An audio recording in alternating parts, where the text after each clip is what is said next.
Hello guys, my self हर्ष सरीन। जय Shri Ram.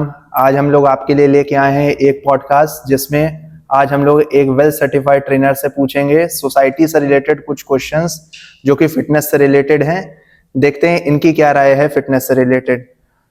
Hello यश sir. Hello sir. कुछ अपने बारे में बताइए यश सर। सर मेरा प्रोफेशनल यही है कि मैं एक कोच हूँ जिम में, और मैं लोगों को ट्रेनिंग देता हूँ, एज अ पर्सनल ट्रेनिंग भी देता हूँ और जर्नल ट्रेनिंग भी देता हूँ। जी, तो अब इस फील्ड में आप कब से हैं? इस फील्ड में मैं 3 से 4 साल से हूँ। जी, अच्छा, तो आप ये बताइए, मैंने अभी आपकी बीच में रिसेंटली एक ट्रांसफॉर्मेशन फोटो देखी है, तो उसके पीछे बताइए आपने इतना ह्यूज ट्रांसफॉर्मेशन कितना टाइम लगा आपको करने में? सर मुझे ये ट्रांसफॉर्मेशन करने में 2 से 3 साल लग गया। जी, और इसके पीछे आपने कोई आप सीक्रेट देना चाहेंगे हमारी ऑडियंस को कि आप इतना अच्छा सर मैं बस यही बोलना है? चाहूंगा, कंसिस्टेंसी, पेशेंस, डिसिप्लिन। बस आप कंसिस्टेंसी से वर्कआउट करिए, डिसिप्लिन रहिए और प्रॉपर डाइट फॉलो करिए, क्लीन डाइट, नॉट शॉर्टकट। आपका ट्रांसफॉर्मेशन हो जाएगा, आपको पता भी चलेगा। जी, और जैसे सोसाइटी में आजकल काफ़ी बच्चे हैं, काफ़ी प्रॉब्लम भी फेस कर रहे हैं वर्कआउट से रिलेटेड। उनको जैसे अच्छे कोचेस नहीं मिलते हैं, या कुछ कोचेस उनसे कहते हैं कि कुछ बेटा शॉर्टकट्स ले लो। तो इसके ऊपर आप क्या कहना चाहते हैं कि शॉर्टकट्स आपको फिटनेस में लेने चाहिए? शॉर्टकट से मेरे ख्याल से आप समझ गए होंगे मैं किस चीज की तरफ आपको इंडिकेट कर रहा हूँ। तो क्या बच्चों को उन शॉर्टकट्स की तरफ जाना चाहिए कि अपनी नेचुरल फिटनेस करनी चाहिए और टाइम देना चाहिए, पेशेंस रखना चाहिए? मैं तो ये बात बोलना चाहूंगा, आप ऐसे कोच के अंडर में वर्कआउट ही मत करिए। उनको तो बस अपनी जेब भरने से मतलब होता है, क्योंकि उनको ये है कि एस्टेरॉइड्स दे देंगे बच्चों को, उनकी बॉडी बन जाएगी, बच्चे ले लेंगे, उनका प्रॉफिट हो जाएगा और वो अपनी जेब भर लेंगे, और कुछ टाइम बाद उसके साइड इफेक्ट देखने को मिलेंगे, फिर वो कोच हाथ डाल लेते हैं अपना। तो मैं तो यही बोलूंगा, आप कोच की गाइडेंस में ऐसे जाइए मत, आप नेचुरली बिल्ड कर सकते हैं। बहुत खराब साइड इफेक्ट्स होते हैं, मैंने भी काफी बच्चों के देखे हैं कि काफी साइड इफेक्ट्स बहुत सीवियर भी हो गए, बहुत से लोग लाइफ थ्रेटनिंग भी हो जाते हैं, लाइफ थ्रेटनिंग भी इसमें हो जाते हैं। तो आप लोग समझ सकते होंगे, सोसाइटी को एक मैसेज हम लोग देना चाहते हैं कि ऐसे जो ड्रग्स हैं इनसे आप लोग दूर रहिए, जैसे कि यश सर कह रहे हैं और मैं भी कह रहा हूँ कि इन सब ड्रग्स से आप लोग दूर रहिए, और बाकी जितना आप नेचुरली फिटनेस अपनी अचीव कर सकते हैं उतनी नेचुरली फिटनेस आप अचीव करिए।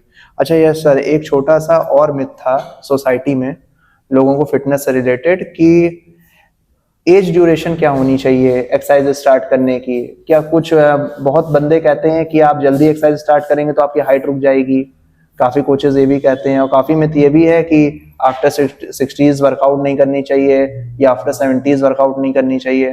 तो इसके बारे में आप क्या कहना चाहेंगे? सर एज एक्सरसाइज का मतलब ये नहीं होता कि आप जरूरी जिम आए, जिम आके डंबल उठाएं, वर्कआउट करें, ऐसा नहीं है। आप एक कोई स्पोर्ट ज्वाइन कर सकते हैं, रनिंग कर सकते हैं, सुबह उठ के योगा कर सकते हैं, वॉकिंग पे जा सकते हैं, और जो बच्चे अपना वर्कआउट एक्सरसाइज कर सकते हैं, अपना योगा कर सकते हैं, जो ओल्ड एज के हैं वो उनकी जिम में आप इतने एडवांस लेवल की मशीनें आ गई हैं, वो भी कर सकते हैं वर्कआउट। जैसे एक जिम में मैंने देखा ट्रैम्पोलिन वर्कआउट्स होती है, बंजी वर्कआउट्स होती है, बहुत सी वर्कआउट्स आ गई। तो योगा बहुत बेनिफिट होता है ओल्ड एज के लिए। तो जरूरी नहीं हुआ कि जिम ज्वाइन करें, डंबल उठाएं, ऐसा नहीं है एज ग्रुप के लिए। आप आइए, जिम आइए, जिम में बहुत सारी फैसिलिटीज आ गई है। जैसा सोसाइटी में फैलाया गया है कि बच्चे अगर जिम करेंगे तो उससे हाइट रुक जाएगी, ऐसा कोई मिथ है? नहीं, ऐसा कोई मिथ नहीं है। आपकी जेनेटिक्स पे होता है, आपकी जेनेटिक कैसी है, हाइट उस पर डिपेंड करती है आपकी। ऐसा कोई मिथ नहीं है कि आप जिम ज्वाइन करेंगे आपकी हाइट रुक जाएगी। चलिए, जैसे अगर हम लोग फिटनेस की बात कर रहे हैं तो हम लोग छोटा सा एक टॉपिक और डिस्कस करेंगे आज, जैसे सप्लीमेंट्स। बहुत लोग समझते हैं कि सप्लीमेंट्स इज समथिंग अननेचुरल वे, तो आप इसके बारे में क्या कहना चाहेंगे? क्या वो अननेचुरल है? क्या सप्लीमेंट लेने चाहिए कि नहीं लेने चाहिए? इसके बारे में आप कुछ कहना चाहेंगे? सर मैं तो बोलना चाहूंगा, जो बंदा जिम कर रहा है उसको तो सप्लीमेंट जरूर लेना चाहिए, क्योंकि आप कितना नेचुरली डाइट से ले पाए, वो भी नेचुरली सप्लीमेंट होता है। जैसे आपका वे प्रोटीन हो गया, वे प्रोटीन नेचुरल सोर्स है प्रोटीन का, आप खाने से इतना नहीं ले पाएंगे, तो आप जरूरी आपको वे प्रोटीन ऐड करना पड़ जाएगा अगर आप वर्कआउट कर रहे हैं अच्छी, इसलिए आपको वे प्रोटीन जरूर ऐड करना पड़ेगा। जी, तो मतलब जो ट्रेनर्स का मतलब जो सोसाइटी में मिथ है, ट्रेनर्स नहीं कहूंगा, जो सोसाइटी मिथ है कि सप्लीमेंट हार्म करता है लॉन्ग टर्म में, तो ऐसा कुछ है कि ऐसा कुछ नहीं होता है। आपकी डाइट के ऊपर डिपेंड करता है। अगर आप क्लीन डाइट ले रहे हैं तो कुछ दिक्कत नहीं होगी। आप बाहर से जंक फूड खा रहे, फिर उसके बाद जिम कर रहे, वे प्रोटीन ले रहे, आप फिर अल्कोहल पी रहे, अल्कोहल पी रहे, बाद फिर बहुत ये सब कर रहे, गंदी उल्टी सीधी डाइट ले रहे, तो हार्मफुल उससे होता है। आपको लगता है वे प्रोटीन से हो रहा है, ऐसा कुछ नहीं होता है। और जो हमारे सप्लीमेंट होते हैं बहुत बेनिफिट करता है उनसे, बॉडी पे बहुत अच्छे रिजल्ट आते हैं। वही मैं अपनी ऑडियंस को बताना चाहूंगा कि आजकल लोग अल्कोहलिज्म में इतना ज्यादा है, उसको गलत नहीं मानेंगे लेकिन सप्लीमेंट को गलत मानेंगे कि सप्लीमेंट गलत है। और आप जो डेली पार्टीज करते हैं उसमें अल्कोहल कंजम्पशन हो रहा है, आपका कितना लिवर किडनी स्क्रूड अप हो रहा है ये आपको मालूम नहीं है, और फिर आप कहोगे कि नहीं सर ये तो सप्लीमेंट से हो गया, मेरे वे प्रोटीन से हो गया, क्रिएटिन से हो गया। ये सब नेचुरल सोर्सेज होते हैं, जो चीज़ डाइट से हम लोग को नहीं मिल पाती है उसको एडिशनल हम लोग को एज अ सप्लीमेंट करना पड़ता है। आप लोग कुछ सप्लीमेंट्स जैसे ओल्ड एज में दवाइयाँ भी लोग लिखते हैं, या आप दवाइयाँ भी खाते हैं तो वो भी एक तरीके का सप्लीमेंट ही है आपका। आपकी बॉडी में उस चीज़ की कमी हो रही तो वो चीज़ डॉक्टर आपको डाल रहा है आपकी बॉडी में। तो ये बहुत बड़ा मिथ है कि आपके लॉन्ग टर्म में सप्लीमेंट नुकसान करते हैं। किसी भी चीज़ का आप यूज़ करें, अब्यूज़ ना करें, तो वो कभी भी आपको हार्म नहीं करेगा। यस सर, एक चीज़ मैं आपसे और पूछूंगा, जैसे कुछ बच्चे बॉडी बिल्डिंग करते हैं तो ऐसे कोई दो फूड बता दीजिए या फिर दो ऐसे सप्लीमेंट्स कुछ बता दीजिए जो कि वो अपनी डाइट में ऐड कर सकते हैं, जो कि मतलब बेसिक रखना चाहिए सबको, जो भी नॉर्मल जिम गोइंग बंदा है उसको रखना चाहिए अपनी डाइट तो में। सर पहले डिपेंड ये करता है कि आप जिम ज्वाइन कर रहे हैं, वेट गेन कर रहे हैं या वेट लॉस कर रहे हैं। अगर आप वेट गेन कर रहे हैं तो आपको दो सप्लीमेंट जरूर ऐड करना चाहिए। एक तो आपका वे प्रोटीन हो गया जो आपकी मसल गेन में हेल्प करेगा, और दूसरा आपका क्रिएटिन हो गया जो आपके स्ट्रेंथ में हेल्प करेगा। और अगर जैसे कोई बंदा वेट लॉस कर रहा है तो उसके लिए उसको क्या उसको तो अपना पहले तो कैलोरी डेफिशिएट में जाना चाहिए, फिर उसके बाद एक सप्लीमेंट मैं जो सजेस्ट करूंगा L-कार्निटाइन। L-कार्निटाइन हो गया, वो बहुत हेल्प करेगा आपका वेट लॉस में। और प्रॉपर कार्डियो करना जरूरी है वर्कआउट के बाद। एक सर मैं आपसे और एक मिथ और है सोसाइटी में, उसके बारे में थोड़ा सा क्लियरेंस चाहूंगा आपसे कि बहुत लोग कहते हैं कि अगर आप वेट लॉस कर रहे हो तो आपको केवल कार्डियो करनी चाहिए, वेट ट्रेनिंग नहीं करनी चाहिए।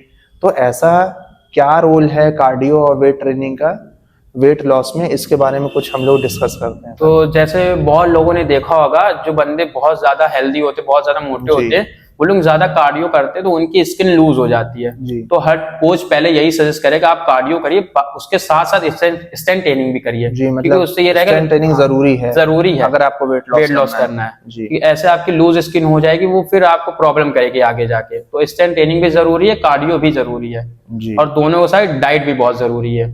जी, ये इन्होंने बहुत अच्छा पॉइंट कहा कि दोनों के साथ डाइट बहुत जरूरी है, क्योंकि अगर आप डाइट नहीं करोगे, ट्रेनर आपसे 1 घंटा मेहनत करा लेगा, 2 घंटा मेहनत करा लेगा, लेकिन अगर आपने वो 23 आवर्स अपनी बॉडी को नहीं दिए और अपनी डाइट आपने सही से नहीं करी, तो ट्रेनर कोई मैजिशियन नहीं है, वो आपको कोई ऐसा ट्रांसफॉर्म नहीं कर पाएगा, या उसके हाथ में कोई छड़ी नहीं है जिससे वो 1 महीने में आपको बिल्कुल चेंज कर देगा।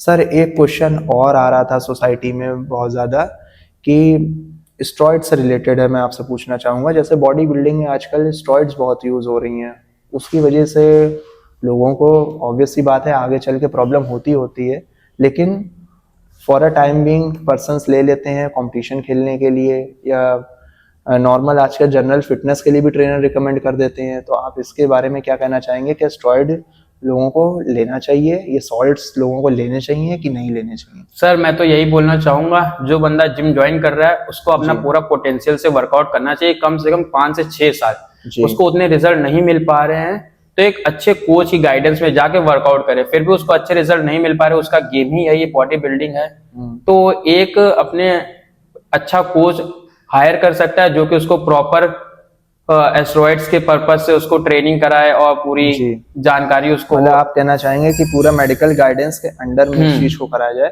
बिल्कुल, है ना, मतलब कोई भी चीज से अपनी बॉडी से खिलवाड़ ना किया जाए, कोई भी सॉल्ट ऐसा ही नहीं डाला जाए बॉडी में, और ऐसे कोच के अंडर में ना जाए जो कि अपनी जिम भरे, बाद में आपको जाकर उससे प्रॉब्लम हो कि आपके साइड इफेक्ट आ रहे हैं। जी, तो मैं यही बोलना चाहूंगा। आप इसको स्टेरॉइड को क्या मतलब प्रमोट करोगे? मैं तो रिकमेंड ही नहीं करूंगा किसी भी बंदे को। आप नेचुरली भी बिल्ड कर सकते हैं, ऐसा नहीं कि आप नेचुरली फिजिक बिल्ड हो सकती है। हो सकती है, बहुत से लोगों ने की भी है। अगर आपके अंदर पोटेंशियल है तो नेचुरल फिजिक आप बिल्ड कर सकते हो, आपको जरूरत नहीं किसी भी सॉल्ट को डालने की बॉडी में। और बाकी सर एक क्वेश्चन और आ रहा था सोसाइटी में कि जैसे कि डाइट से रिलेटेड है, लोग अपनी डाइट नहीं फॉलो कर पा रहे हैं ठीक से ड्यू टू अब उनका सोशलाइजिंग ज़्यादा है या उनकी पार्टीज ज़्यादा हैं। तो ऐसा ही क्या चीज़ आप कुछ ऐसा रिकमेंड कर दीजिए जो कि लोग पार्टी में भी जाके खा लें, जिससे कि उनकी डाइट भी ना टूटे और उनकी डाइट भी कंटिन्यूड रहे। तो ऐसा कोई फूड आप बताओगे कि जो डाइट में लोग ऐड कर सकते हैं अपने?